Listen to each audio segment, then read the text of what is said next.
Meus irmãos, boa noite a todos. Eu saúdo a igreja com a graça e a paz do Senhor Jesus. Convido os irmãos a abrirmos a palavra de Deus no Evangelho, segundo a narrativa de Mateus, para fazermos a leitura ali, apenas de um versículo, em Mateus 19, o versículo 13.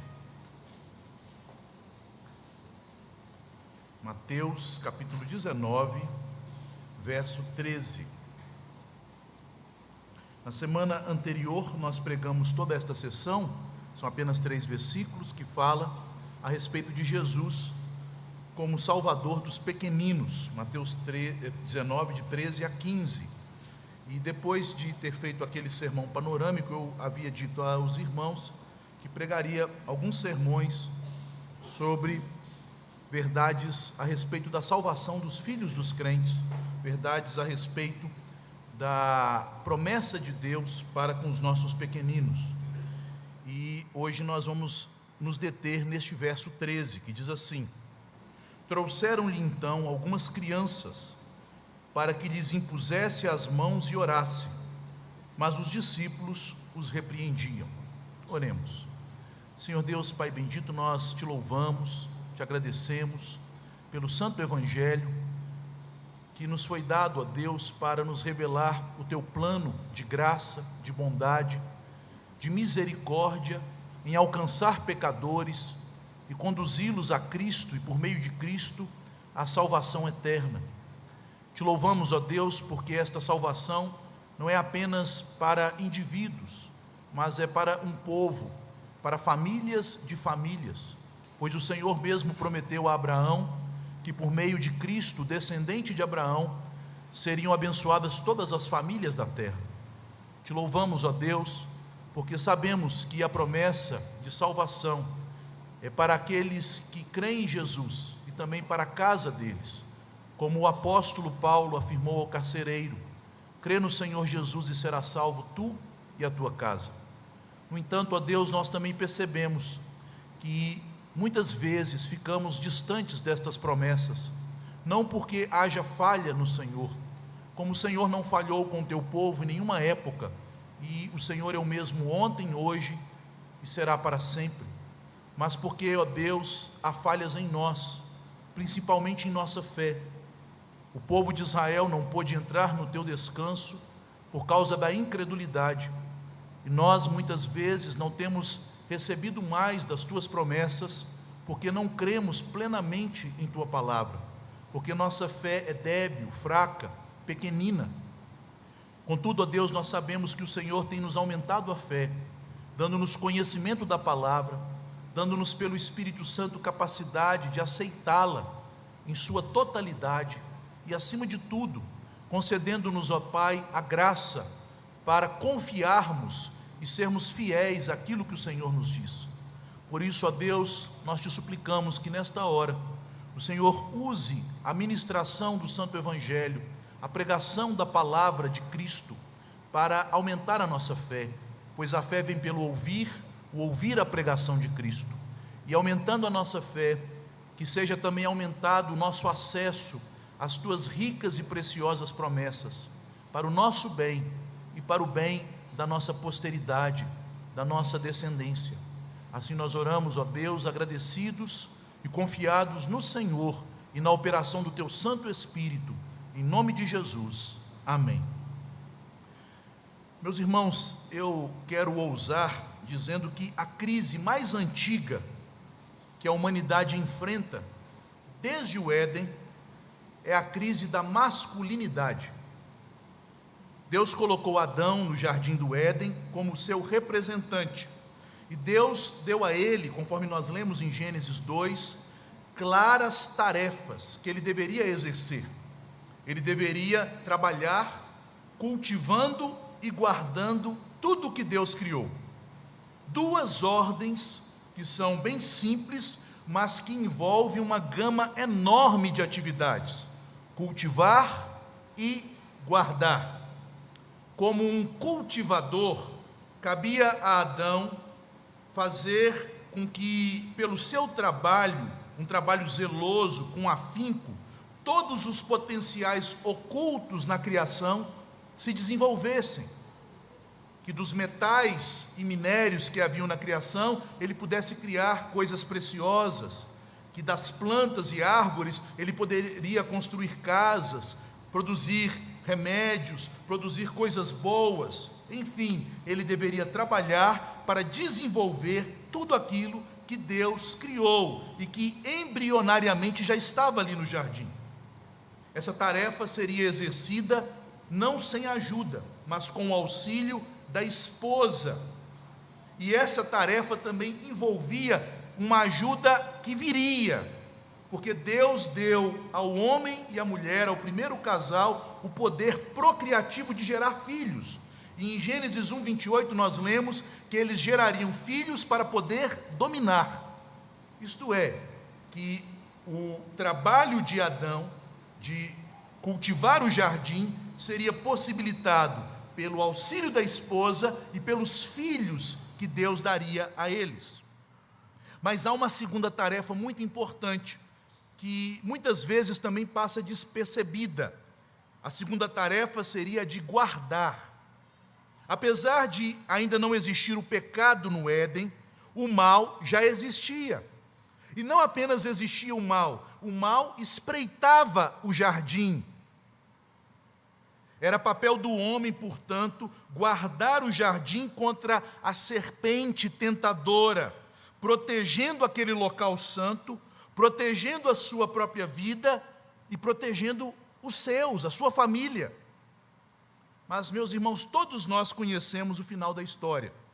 Adão falhou terrivelmente no exercício dos seus deveres inerentes à sua masculinidade. Ele foi negligente, expôs sua mulher ao perigo da tentação e caiu juntamente com ela. E com a queda do primeiro casal, toda a sua descendência caiu debaixo do governo da serpente. Mas o que esta história das origens, da origem do mal e do pecado no mundo humano, tem que ver com a salvação das crianças? Veja, meus irmãos, que a relação é até óbvia, porque as crianças nascem debaixo exatamente da maldição procedente da falha, da negligência de Adão.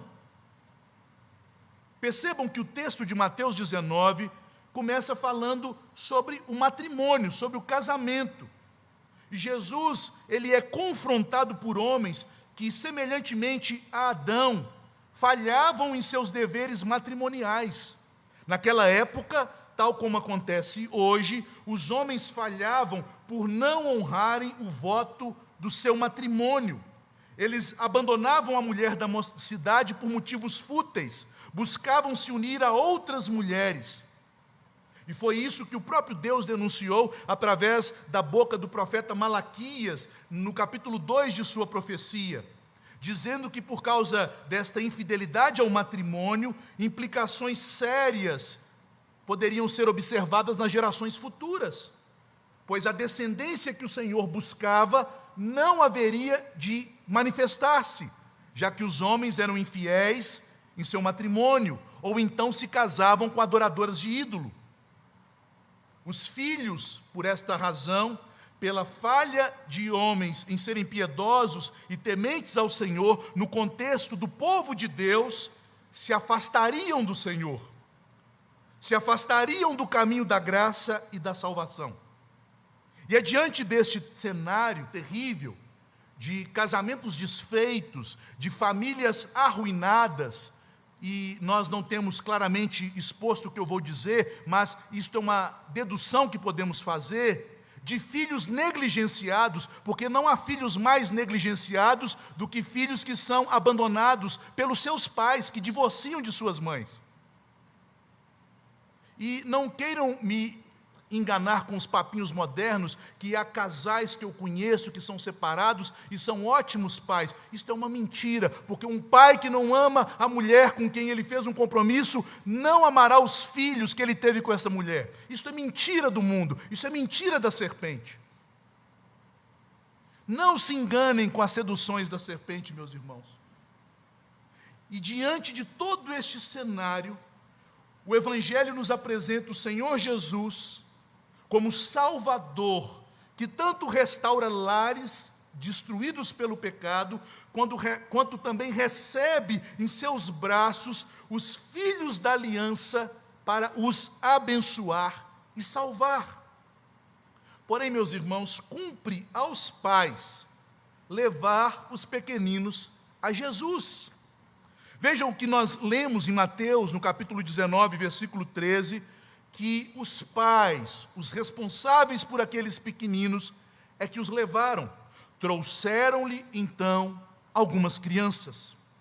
Já no início do texto, nós somos levados à conclusão de que aquelas crianças incapazes, pequeninas, não têm a possibilidade de irem até Jesus por si mesmas. São ainda incapazes de exercerem a fé.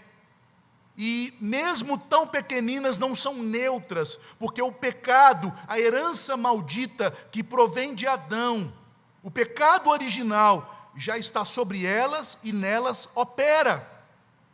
Qual a esperança destas crianças? A esperança é de que seus pais, crentes nas promessas de Deus, que são reveladas e cumpridas em Jesus, possam levá-las, movidos pela fé, ao Senhor e ao Salvador, para que o Senhor as tome nos braços, imponha sobre elas as mãos e as abençoe. Dessa maneira, queridos irmãos, nós podemos inferir, por meio desta declaração inicial de Mateus 19, 13, que aqueles pais trouxeram os pequeninos a Jesus, que é dever dos pais trazer seus filhos a Cristo. É um dever dos pais trazer os filhos a Cristo. E eu gostaria de meditar sobre uma pergunta, sobre uma indagação. Como levar as crianças ao Senhor Jesus? Nós não o temos mais manifesto em carne diante de nós. Nós não podemos mais pegar nossos filhos pelos braços e apresentá-los à pessoa do Senhor, porque Ele já veio ao mundo, já cumpriu sua missão de entregar sua vida por nós, já ressurgiu e voltou aos céus. Como então vamos apresentar aquele que é o Senhor exaltado nos céus, mas também o Emanuel, o Deus conosco na terra, caminhando com seu povo, nossos pequeninos, nossas crianças? Em primeiro lugar, exercendo a autoridade que o próprio Senhor Jesus nos deu. Vejam, queridos irmãos, que estes pais fazem isto. Eles têm poder sobre os seus filhos, eles têm autoridade sobre os seus filhos, eles têm o governo da vida deles, porque eles ainda são infantes, incapazes, até mesmo de se alimentarem por suas próprias forças. Mas estes pais, preocupados e ocupados em fazer o bem para os seus filhos, eles exercem sua autoridade paterna, levando-os a Jesus. Mas, meus irmãos, atenção a isso. Quando eu falo de pais, eu não me refiro ao pai e à mãe, porque não é isso que a Bíblia nos ensina. Quando eu falo de pais, eu me refiro ao homem.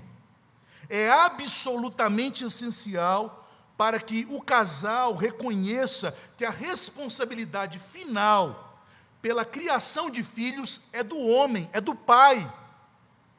Minha irmã, o seu marido é 100% responsável por conduzir os seus filhos ao Senhor. Essa responsabilidade é dele.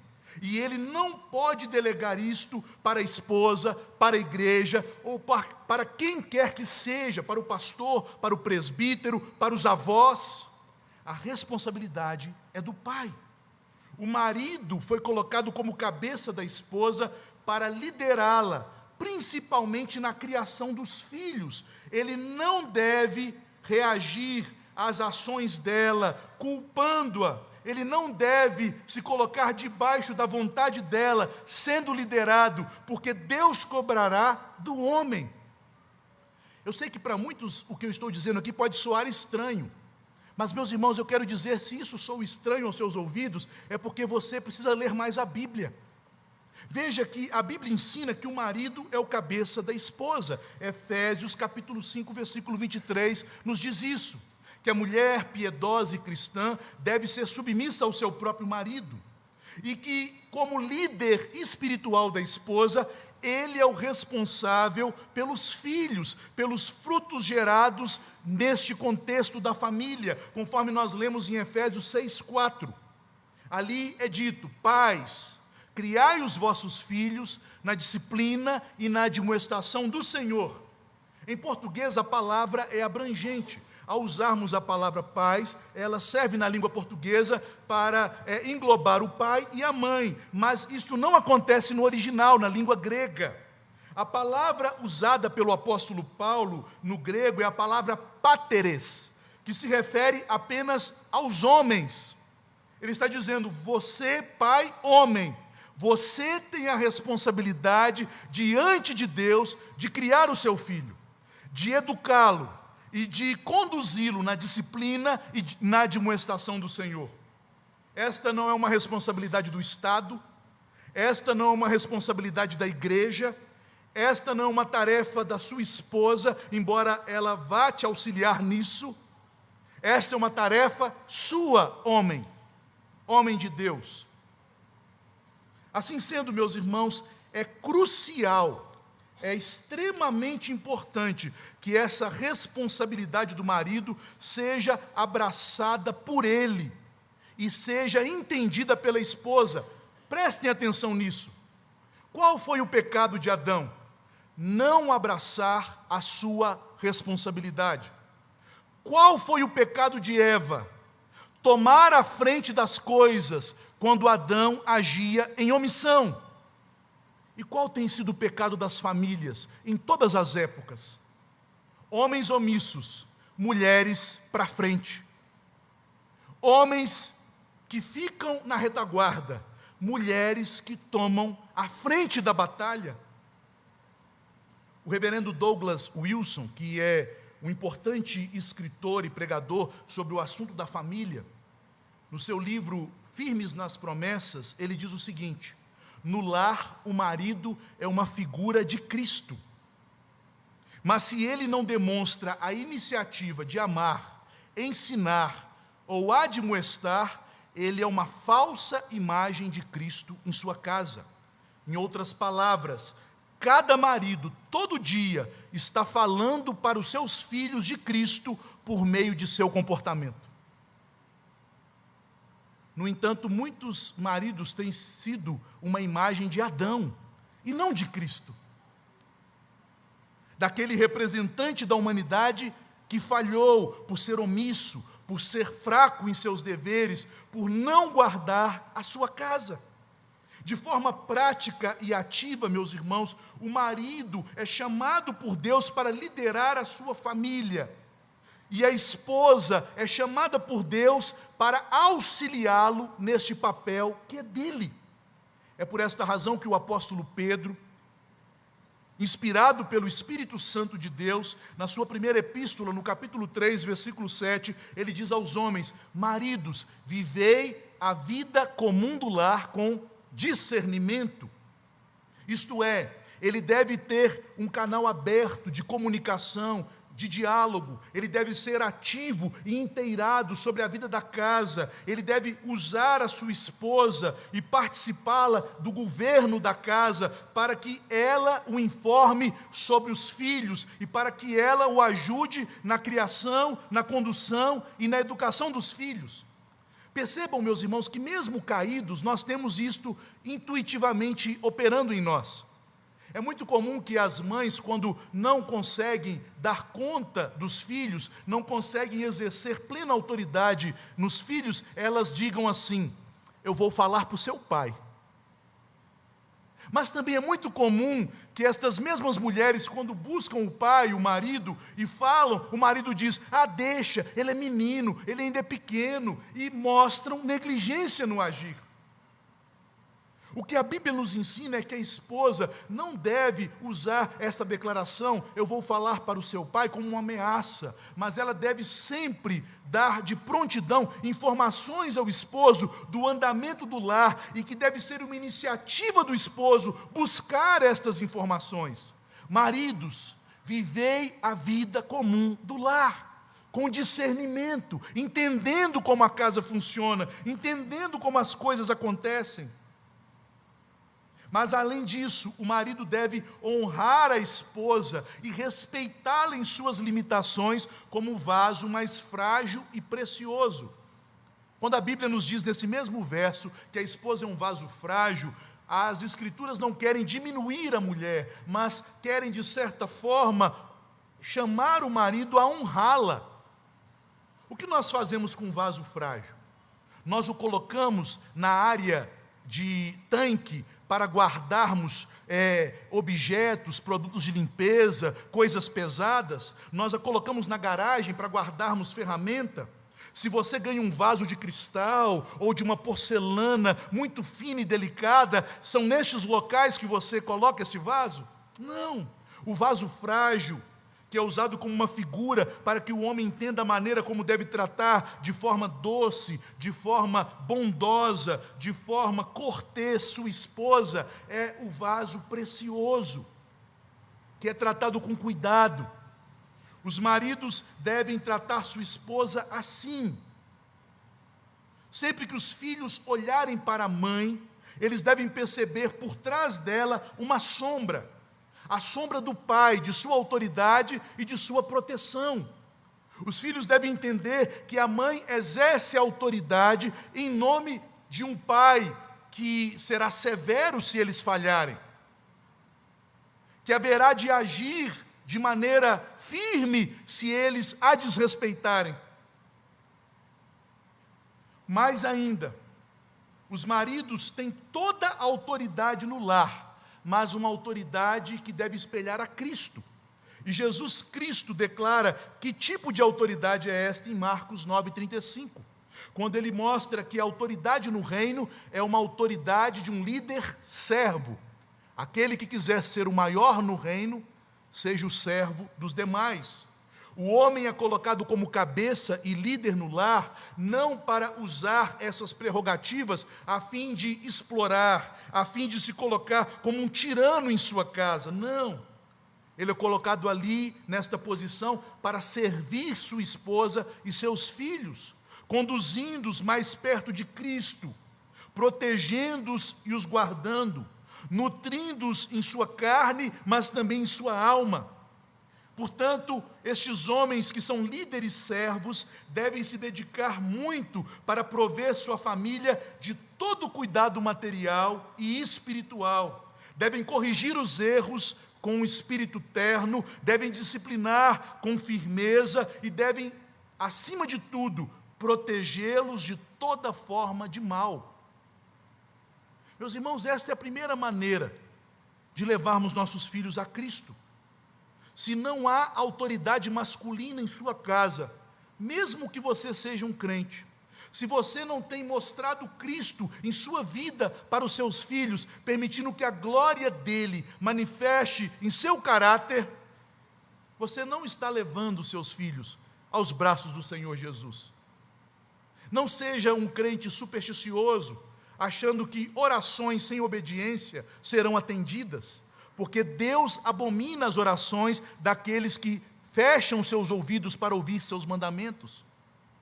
Se você não exercer uma masculinidade bíblica e cristã, você estará cooperando não para a salvação dos seus filhos, mas, perdoem-me, meus irmãos, ser tão incisivo, porque a Bíblia assim nos ensina, você estará cooperando para a perdição da alma deles. Pais permissivos, pais que querem ser vistos como amigões, pais que querem ser vistos pelos filhos como um pai que concede todas as coisas, que diz que a mãe é chata, é histérica, é maluca, que fica rindo e fazendo piadas, são pais omissos, que conduzem sua casa para a condenação, que não exercem a autoridade para a qual foram colocados. São meninos no lugar de homens. E é necessário que os homens sejam homens e não se comportem como meninos. Em segundo lugar, queridos irmãos, como trazer nossas crianças aos braços do Senhor Jesus? Exercendo o ministério que Cristo concedeu aos pais para com os filhos. Primeiramente, eles devem saber que têm uma autoridade sobre seus ombros, que têm uma responsabilidade a cumprir. E, em segundo lugar, eles devem saber que, como pais, qual é esta responsabilidade? A paternidade genuína e plena não é uma questão meramente biológica. Ser pai é um ministério espiritual de representar o próprio Deus em uma família. Vejam, meus irmãos, que nós não somos propriamente pais. Nós que temos filhos, nos tornamos pais. E estamos pais, porque na eternidade só haverá um pai, que é Deus. O único que é pai em sua essência, que tem a paternidade como um atributo de seu ser, é a primeira pessoa da Trindade, o Pai de nosso Senhor Jesus Cristo, de quem toma o nome toda a família na terra. Efésios 3, 14 e 15. Portanto, a paternidade é um reflexo da primeira pessoa da Trindade em nós, que somos homens e pais em nossa família. A paternidade, desta forma, deve ser baseada no caráter de Deus e deve ser conduzida pelas promessas de Deus, o nosso Pai. Vejam a promessa que Deus nos diz e que também nos chama a atenção para os nossos compromissos e deveres como pais. No Salmo 103, nos versos 17 e 18, nós lemos que o Senhor, Ele usará de misericórdia para com os filhos daqueles que guardam a sua aliança, que lembram dos seus preceitos e os cumprem. Veja como é claro, meus irmãos, Deus usará de misericórdia para com os filhos dos piedosos, para aqueles que guardam a aliança, para com aqueles que lembram da sua palavra e dos seus preceitos, para com os filhos daqueles que cumprem a sua palavra. Temos nesta passagem uma promessa clara. Contudo, há 3 elementos condicionantes, 3 elementos de responsabilidade dos pais aqui. Primeiro, guardar a aliança. Segundo, lembrar-se dos mandamentos de Deus. Terceiro, cumprir esses mandamentos. O significado de guardar a aliança pode ser extraído do próprio Antigo Testamento. Guardar a aliança é crer na palavra de Deus e confiar nela. Pois foi assim na vida de Abraão, quando Deus lhe fez as promessas da aliança, conforme nós podemos ler em Gênesis 17, Abraão foi chamado a guardar a aliança, no verso 7. E a Bíblia nos informa que ele guardou a aliança, porque ele creu no Senhor, conforme lemos em Romanos 4, 3. Sendo assim, guardar a aliança significa crer na palavra de Deus, nas suas promessas. Portanto, meus irmãos, a salvação dos nossos filhos, não entenda como uma obra que nós operamos, não.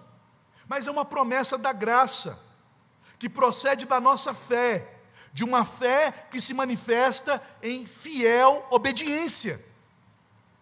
Portanto, aplicando isto na criação de filhos, a promessa de misericórdia, conforme nós lemos no Salmo 103, é dada para os pais que compreendem a palavra, que creem na palavra de Deus concernente aos seus filhos, aos seus pequeninos, e pela sua fé andam em obediência ao que Deus diz.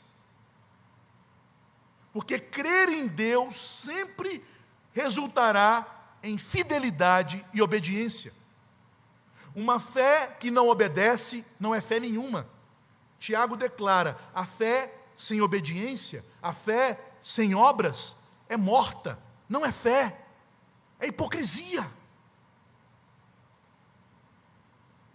Mas nós não devemos esperar que a obediência venha antes do crer.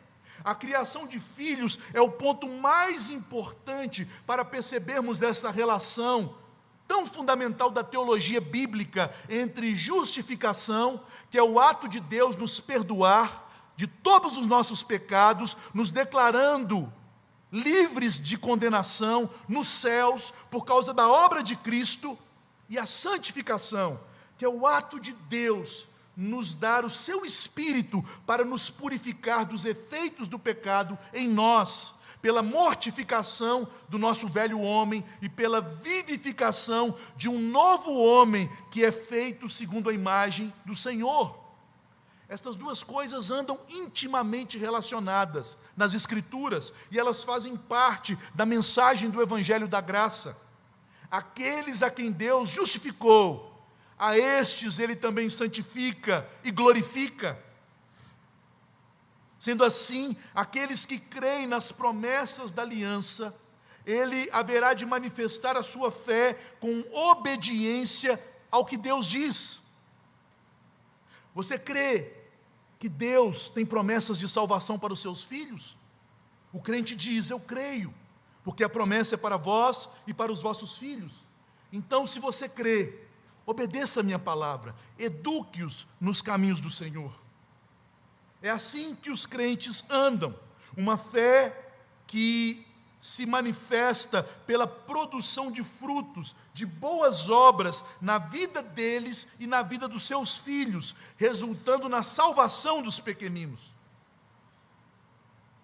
Ainda neste ponto, nós devemos então nos aprofundar um pouco mais. Quais são os deveres mais básicos e primordiais que os pais devem cumprir para com os filhos? Deveres que são colocados como mandamentos para aqueles que guardam a aliança, para aqueles que creem nas promessas de salvação de seus filhos. Primeiramente, obediência pessoal. As Escrituras nos dizem em Colossenses 3:21, não provoqueis os vossos filhos à ira, para que não fiquem desanimados. Nada desanima mais um filho, nada enfraquece mais a convicção no coração de uma criança do que a hipocrisia de seus pais. Vejam, meus irmãos, e eu tenho dado este exemplo sobejamente, porque eu entendo que ele ilustra bem o princípio que nós encontramos nas Escrituras. Se alguém ama muito algo, um time de futebol, um hobby, se alguém ama muito alguma coisa, ele não vai ensinar o seu filho a amar esta coisa. O filho, de maneira mecânica, automática, ele aprenderá a amar o que o seu pai ama. Portanto, se alguém de fato ama a Deus e demonstra este amor por guardar os seus mandamentos, os seus filhos andarão nas pegadas dos seus pais. Quando os filhos veem que os seus pais esperam deles obediência, mas não se submetem à autoridade de Deus, a autoridade nenhuma, isso produzirá resultados desastrosos. Quantos crentes, meus irmãos, são rebeldes com relação aos mandamentos do Senhor, com relação às autoridades constituídas na igreja, e depois se perguntam: onde foi que eu errei com os meus filhos? Vejam que esta pergunta já tem a resposta nas próprias atitudes destes pais. Sua rebelião, sua falta de submissão à palavra de Deus e às autoridades haverá de se revelar de maneira ainda mais intensa, como um reflexo e um espelho na vida dos filhos que o imitam. Portanto, o primeiro dever é sermos crentes coerentes com a palavra, crentes obedientes ao Senhor.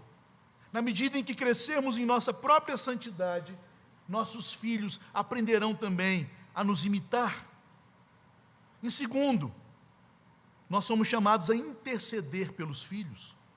O exemplo de Jó, em Jó 1:5, era de um homem que orava e fazia sacrifícios continuamente pela vida de seus filhos, mesmo que eles fossem já homens e mulheres crescidos. Jó orou por aqueles filhos adultos, porque ele sabia de sua responsabilidade espiritual pela vida deles.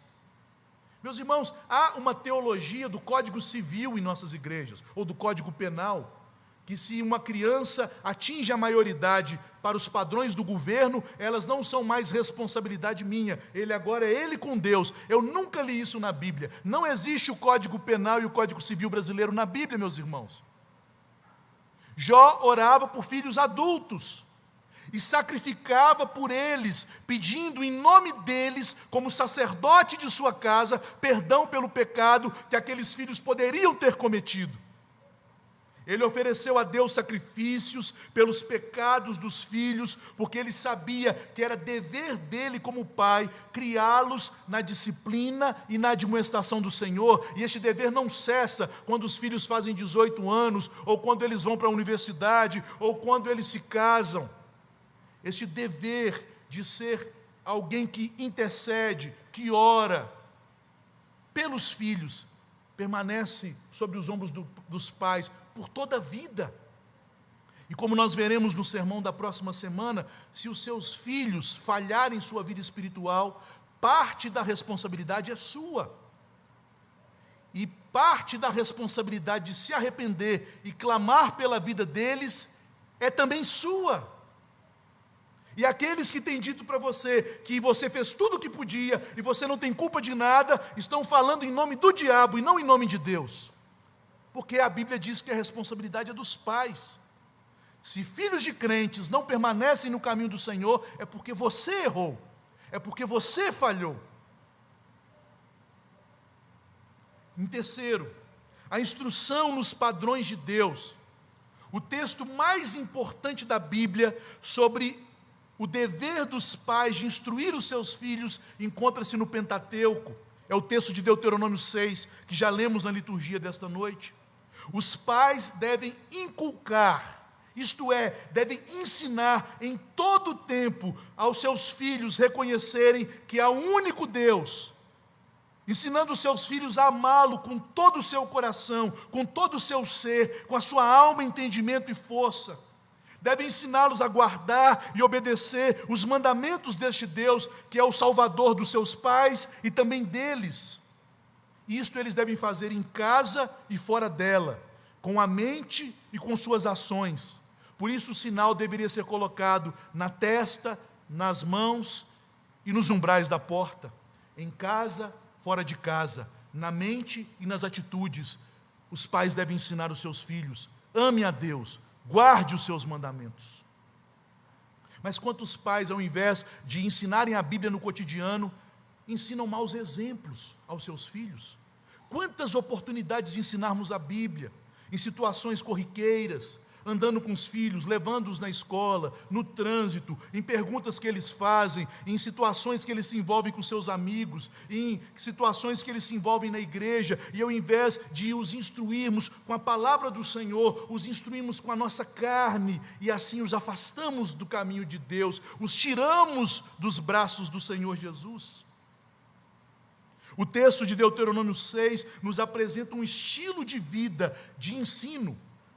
Quantos crentes também têm substituído o estilo de vida por uma idolatria ao culto doméstico? Como os judeus, que idolatravam coisas boas, idolatravam o templo, idolatravam as tradições que eram boas. Aí eu faço o culto doméstico, e o restante do dia é um dia de culto à carne. É um dia sem direção da palavra. Meus irmãos, o culto doméstico deve ser apenas o ápice de uma vida de estilo de vida, de caminhar, baseado nas Escrituras, nos padrões de Deus, uma vida de obediência. Do que adianta o marido ser ríspido, grosseiro com a esposa e com os filhos, e depois gritando da cozinha, dizer: venham logo, vamos fazer o culto doméstico. Quanta hipocrisia! E depois as pessoas vêm dizendo: nós fazíamos o culto doméstico, debaixo de ameaças, com toda a monotonia, sem nenhuma reverência e apreço, sem nenhum amor pelas coisas do Senhor, com desejo ávido para que aquele momento monótono terminasse e pudéssemos voltar aos nossos afazeres. Do que vale isso? Há no texto um princípio, um padrão de vida guiada pela palavra. Porque sem obediência, sem que nós inculquemos nos nossos filhos os padrões da lei de Deus, será inútil qualquer prática religiosa. Meus irmãos, eu já ouvi de pessoas crentes dizendo que quando um filho desejou namorar com um ímpio, e eram pessoas que faziam culto doméstico, pessoas de oração, ele permitiu. O que adianta fazer culto doméstico? para ensinar o filho a andar em caminhos que o Senhor diz, não ande por eles. É a mesma coisa de sairmos deste culto e irmos para um lugar praticar pecados, praticar coisas que afrontam o Senhor. Nós somos chamados a falar para os nossos filhos da palavra de Deus. Meu filho, a minha opinião não importa, importa assim diz o Senhor. É o que está nas Escrituras que importa, meu filho. É isso que Deus diz. Mas pai, você errou, eu sou um pecador. Peço perdão a Deus, peço perdão a você pelo meu mau exemplo, mas é o que a Bíblia diz. Fique com a Bíblia, meu filho. Os pais cristãos devem começar a fazer estas coisas de um modo consistente, para não caírem naquilo que Tiago nos exorta, em Tiago 1:22, de sermos apenas ouvintes e não praticantes da palavra, porque seremos semelhantes a um homem que, vendo e contemplando o seu rosto, retirando-se da presença do espelho, se esquece de tudo e vive como se aquelas coisas não fossem importantes.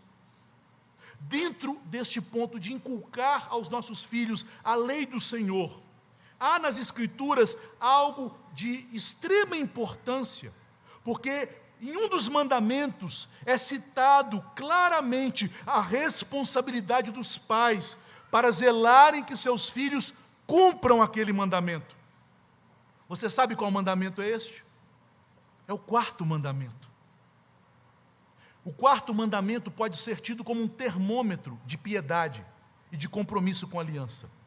E nós podemos falar a partir do 4º mandamento que nós vivemos em uma das piores épocas do cristianismo na história, em que o nome de Deus tem sido mais desprezado pelos próprios cristãos.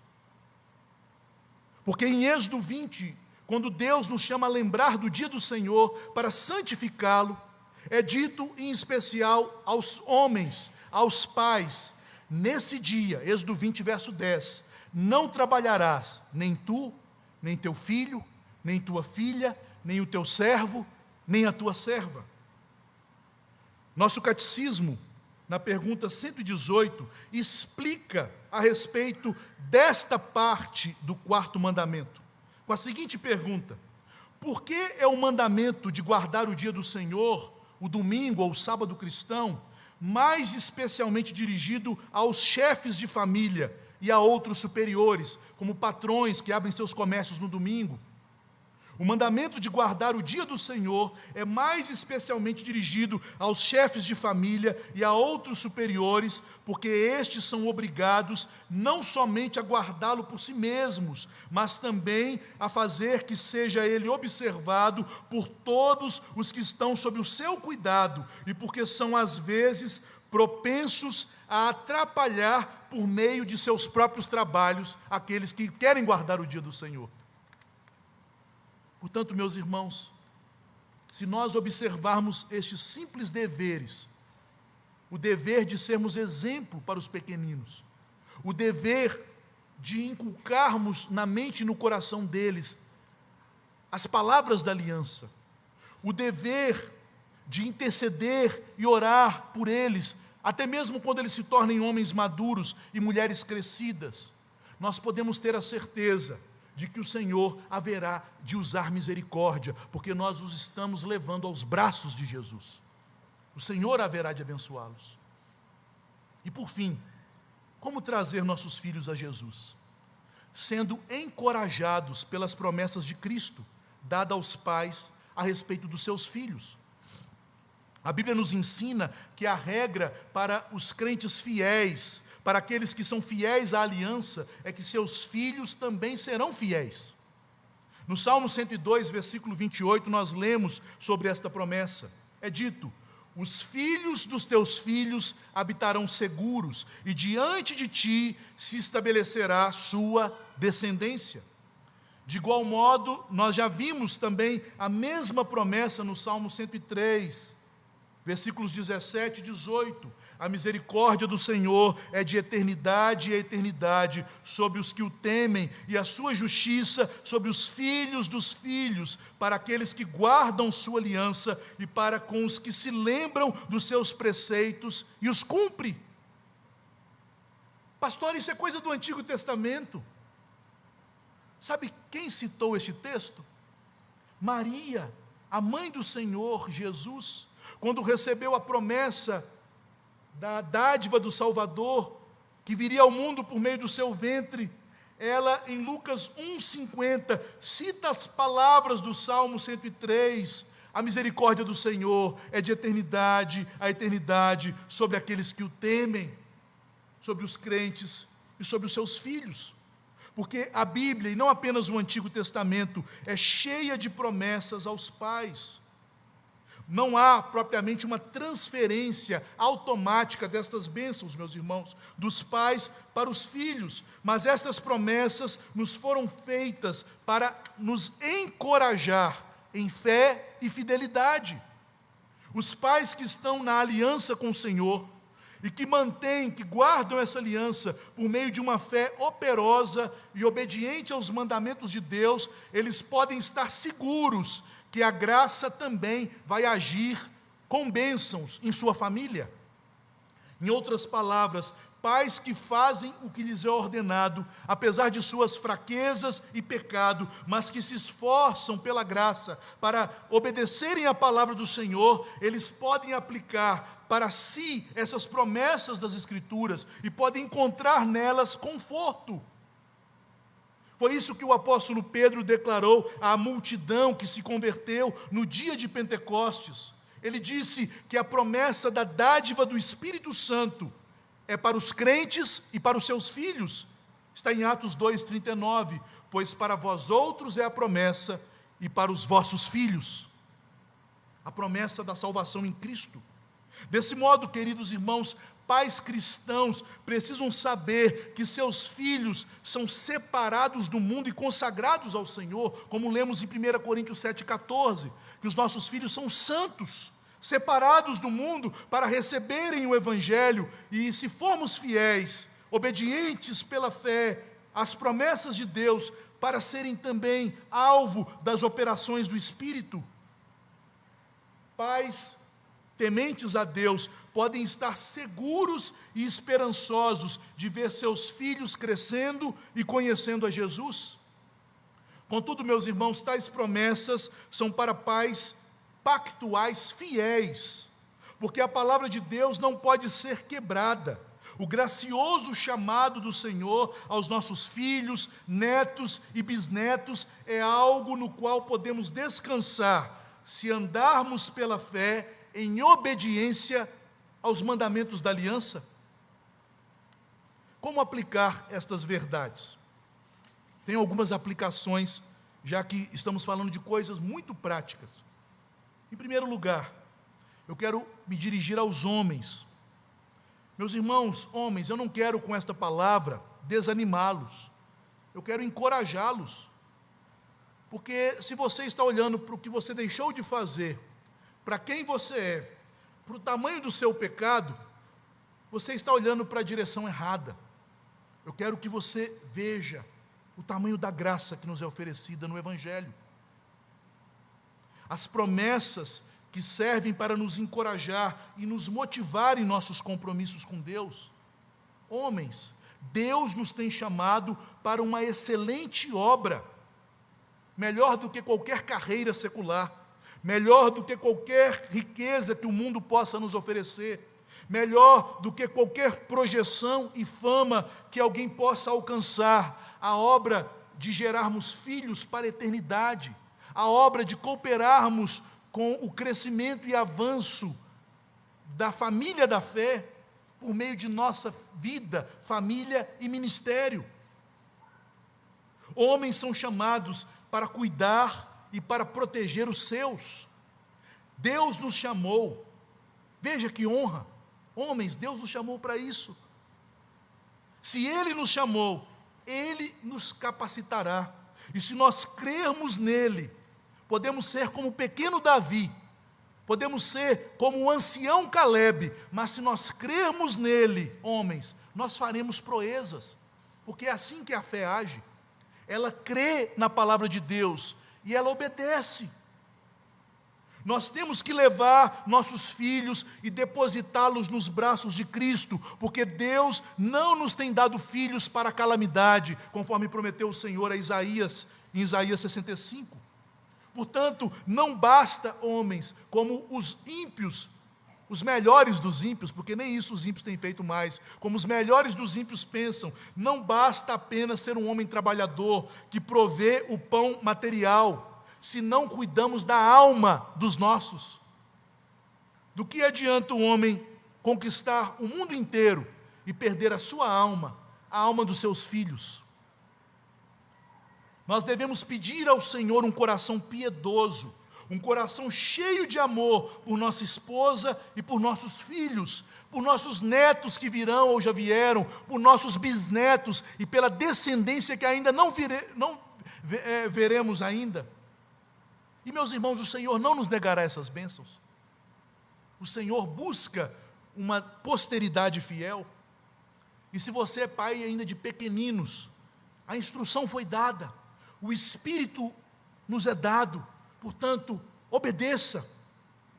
Se você é pai de filhos crescidos, que são crentes, louve ao Senhor, agradeça ao Senhor pela sua fidelidade pactual e permaneça orando por eles e pelos filhos que Ele dará a eles.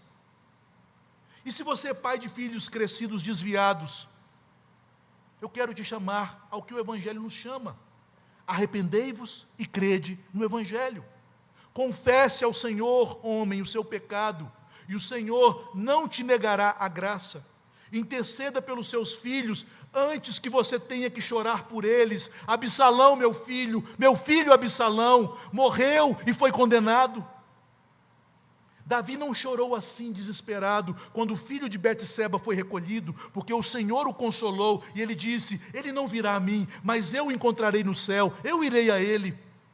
Mas quando Absalão morreu em pecado, Davi chorou amargamente. Um homem de Deus, um homem segundo o coração de Deus, e chorou amargamente, porque não havia mais esperança depois que Absalão foi morto. Portanto, se os seus filhos crescidos estão fora do caminho do Senhor, chore por eles enquanto há vida, e Deus, mesmo depois que te recolher, ainda poderá salvá-los. Eu conheço inúmeros casos em que o Senhor fez esse tipo de obra. Em segundo lugar, eu me dirijo às mulheres. Minhas irmãs, não sejam como Eva. Vocês são auxiliadoras de seus esposos. Vocês estão para ajudá-los na tarefa de criar os filhos e conduzi-los a Cristo. O seu papel é orar pelo seu esposo e pelos seus filhos, é encorajar o seu marido a agir com fé no cumprimento de seu dever, de ser um líder servo, representando a Cristo em sua casa. Não é dever seu, minha irmã, fazer o que o seu marido não faz por omissão. Clame ao Senhor para que os seus maridos sejam fiéis. E caso você tenha escolhido maridos, não julgando pela sua piedade, mas julgando por qualquer outro critério, peça perdão a Deus pelo seu pecado. Porque essa atitude, minha irmã, mesmo que ele seja um homem trabalhador, mesmo que ele seja um homem digno, mesmo que ele seja um homem esforçado, mesmo que ele não seja agressivo, mesmo que ele seja muito brincalhão e afável, se ele não é um pastor para os seus filhos, essa sua atitude de ter casado com este homem colocou a vida eterna dos seus filhos em risco. Portanto, se arrependa, peça ao Senhor perdão e ore por este homem, e ore pelos seus filhos, mas não tente fazer o que Eva fez, tomar o lugar de Adão, porque isso certamente acabará mal. Agora eu me dirijo aos filhos. Todos nós somos filhos, mas aqueles que os pais ainda estão vivos. Nossos pais são autoridade espiritual colocada por Deus sobre nossas vidas. Portanto, nós devemos respeitar e obedecer os nossos pais no Senhor, não importa a idade. Se eles nos corrigem no Senhor, devemos ouvi-los. Mesmo que seja ele um homem idoso, um ancião, nós devemos acolher os seus conselhos, devemos pedir as suas orações. Meus irmãos, vejam só, às vezes as pessoas têm o costume de pedir oração aos pastores, mas se você tem um pai e uma mãe crente, peça oração a eles também. Eles são autoridade espiritual sobre sua vida. Mesmo os antigos, na sua no seu pouco conhecimento, na sua pouca luz, tinham essa sabedoria quando pediam a bênção de seus pais, mas na verdade nós como crentes podemos ir além. Nós devemos pedir: pai, mãe, ore por minha vida, ore por mim, como Jó orava pelos seus 10 filhos, porque eles são responsáveis pelos filhos diante de Deus, e Deus haverá de ouvir as orações dos pais. Portanto, filhos, honrem aos seus pais como autoridade espiritual sobre sua vida. Em quarto lugar, eu quero me dirigir aos pequeninos, às crianças. Crianças, se você, como eu, teve o privilégio, mesmo numa casa com pecados, com lutas, de ter nascido em um lar evangélico, saiba que Jesus te ama muito. Que amor bendito o Senhor teve por sua vida, de crescer na igreja, de crescer neste meio santo, de aprender como Timóteo, desde a infância, as sagradas letras, que podem te tornar sábio para a salvação eterna. Criança, se os seus pais são crentes, não há herança mais preciosa que alguém possa deixar para a sua posteridade nessa vida. Valorizem, crianças, se na sua casa há pessoas que conhecem o Evangelho, pais que leem a Bíblia com você, pais que oram ao Senhor por sua vida, pais que praticam os mandamentos da lei de Deus, que te conduzem todos os domingos, você gostando ou não, para a casa do Senhor, te ensinando a adorar ao Senhor e se alegrar no Senhor, mesmo que este homem e esta mulher sejam pecadores, você foi muito amado pelo Senhor. Que bênção, crianças, que privilégio ter pais que nos conduzem aos braços de Cristo. E por fim, meus irmãos, eu sei que por causa da época em que vivemos, como eu disse, talvez a época em que o cristianismo tem mais se desviado dos mandamentos do Senhor, uma época, como o reverendo Felipe pregou pela manhã, que se assemelha tanto com o período dos juízes, em que cada um faz o que dá na telha, o que acha mais certo. Por causa desta época em que vivemos de tanta ignorância bíblica, desobediência à palavra, apostasia, uma mensagem como essa pode parecer uma exortação duríssima, pesadíssima, mas a ênfase do texto não é esta. Me perdoem se eu não soube colocar a ênfase correta. Nós somos chamados neste texto por Deus às nossas responsabilidades, sim, mas essas responsabilidades estão baseadas na maravilhosa graça que nos alcançou em Cristo Jesus e que lhe é prometida a nós, aos nossos filhos e à nossa descendência. Veja como é grande a graça. Uma bendita descendência do Senhor pode proceder de pecadores como nós, de pessoas tão miseráveis. Deus pode suscitar uma linhagem de homens e mulheres piedosos. Jesus veio para nós, mas Ele veio também para os nossos filhos. Por isso, meus irmãos, nós devemos, da forma como a Bíblia nos ensina, levar os nossos filhos aos braços de Jesus. Em Adão, nós somos pais falhos e omissos. Nós colocamos a vida dos nossos filhos em risco, debaixo das ardilosas artimanhas do tentador, da serpente. Mas em Cristo, nós somos capacitados a sermos pais renovados pela graça, para obedecer com fé os mandamentos de Deus e com esperança receber as promessas e dizermos ao Senhor: Senhor, tal como Cristo vai falar ao nos apresentar ao Pai, eis aí os filhos que o Senhor me deu.